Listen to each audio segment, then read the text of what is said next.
Saturday morning, early. So I got up before the kids woke up, before Sarah woke up. We went to bed late last night. I showed the kids what I as a kid used to watch and cartoons that we used to watch when I was a kid. But anyways, so I wake up this morning, got my Bible in my hand. I made myself a cup of joe. A beautiful spot where I'm sitting. And I just, daily routine. I put on a song. I just come outside and I love hearing the birds. I don't know if you can hear. I just sit and listen here. And it's a beautiful Saturday morning. Beautiful weather. We've got good weather. So anyway, I pull out. And my wife gave me this. And I've put this in my Bible. It's got the national anthem on this side. And I'm using it as a bookmark. And children learn what they live. And I was praying this morning this over myself. And I lift this up and I say, God, I want to be this dad. And help me. The things it tells me here to not do. Help me not to do this to my children. And then the things to do, help me to do this to my children. So it says, if a child lives with criticism, he learns to condemn. If a child lives with hostility, he learns to fight. If a child lives with ridicule, he learns to be shy. If a child lives with jealousy, he learns to feel guilty. If a child lives with impropriety, he learns to feel shame. If a child lives with tolerance, he learns to be patient. If a child lives with encouragement, he learns confidence. If a child lives with praise, he learns to appreciate. If a child lives with fairness, he learns justice. If a child lives with security, he learns to have faith. If a child lives with approval, he learns to like himself. And if a child lives with acceptance and friendship, he learns to find love in the world.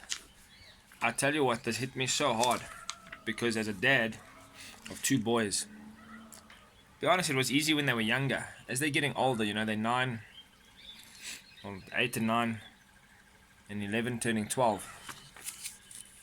And, when the attitudes start, they start becoming like you. They give the attitude back. They're not little babies anymore, toddlers. And the frustrations as a dad, frustrations as a person, like, why don't they just get it? Why don't they just see this? Gets in the way. And a lot of this I'm so guilty of. And I tell you what, I'm not the perfect person or the perfect dad. But I just humble myself and I say, God, you know what? Please help me become like this. I open my Bible. I've been going through the Psalms with my wife, with Sarah. And I'm reading out of 51 over here. And I read the stuff that I've highlighted. And I go, Lord, for you know my transgression and my sin is always before you. Against you and only you I've sinned. And I've done what is evil in your sight. So that you are proved right when you speak and you justify and you judge. But surely you desire truths in my inner parts. Further down here, create in me a pure heart, O God, and renew a steadfast spirit within me. Further down, grant me a willing spirit. Sure, this is like a prayer. All of us should pray over ourselves. I don't care whether you're religious or not. This book has got hidden truths, secrets, tried and tested. You apply it, you'll change. You apply it, you do what it says, it'll change your life. Further on here, my tongue will sing of your righteousness, O Lord. Open my lips and my mouth, and I'll declare your praise. I know that you don't delight in sacrifice, or I would have brought it. You don't take pleasure in burnt offerings. The sacrifices of God are a broken spirit and a contrite heart, O God, and you. So I put here, contrite means deeply penitent, showing regret. So can I tell you what, you can give sacrifice. Even in the old days, I can see why he did away with the old covenant. Because you do what you do on the outside to tick your box, to show good on the outside, but inside. Some of you have seen videos. Oh, okay, I go out. Oh, look at Dave, he's given food to the poor. Oh, look what he's done. That's just stuff on the outside. You don't know the inside. You don't know the inside turmoils I go through, my heart, my mind, the sinful nature, the things I need to change. You know, the desire for smoking, to get rid of it. The desire for alcohol. I don't want it no more. The desire for women and to go and have an affairs. That needs to be done away with. Pornography needs to be done away with. What else? Swearing. Keep swearing from my lips. You know, all these sins, gambling, money, the crave and the lust for money.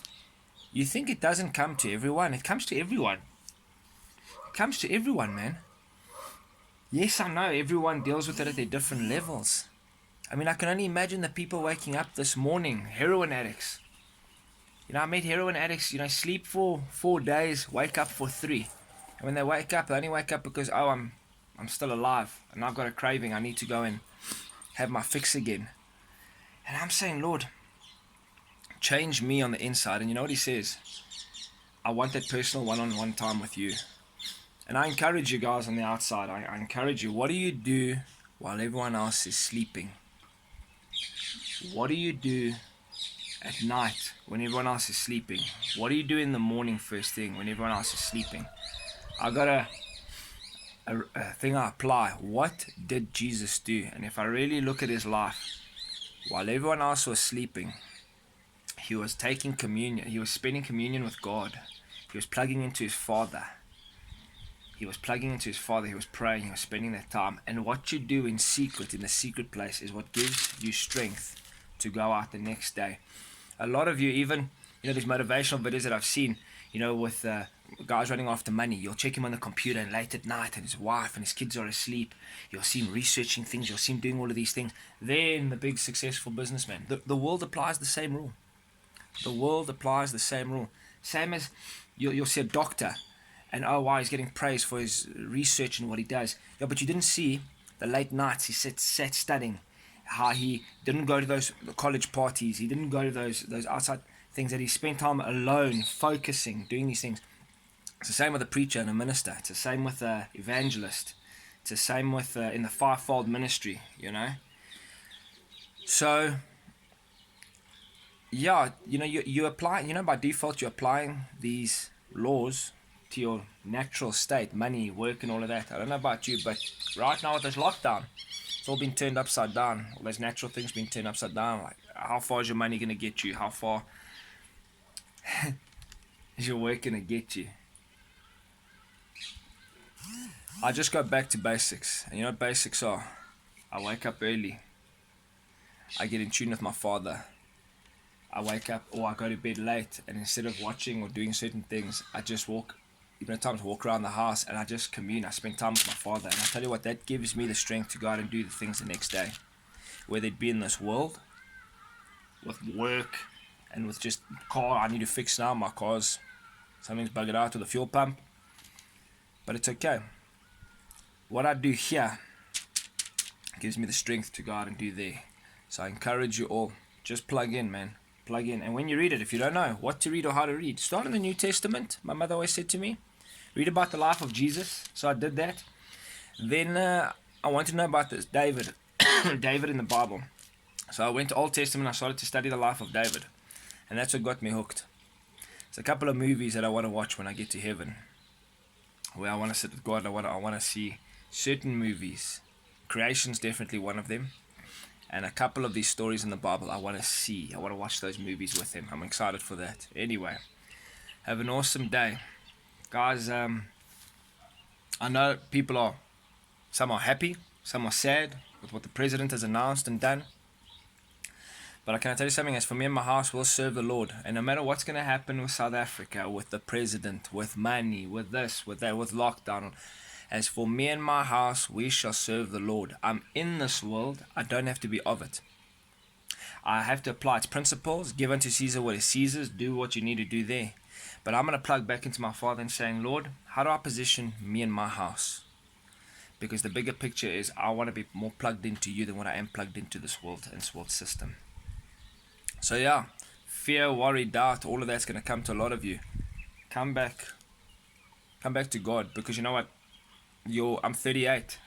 If I live to 60, if I live to tomorrow, 70, 80, in the light of eternity, it means squat. Focus on eternity and it'll be easier to focus on this. Focus on things that are eternal, that you can't see, that last forever. And then the things that you do see that don't last forever will start to make a lot more sense. Tip of the day. Have an awesome day.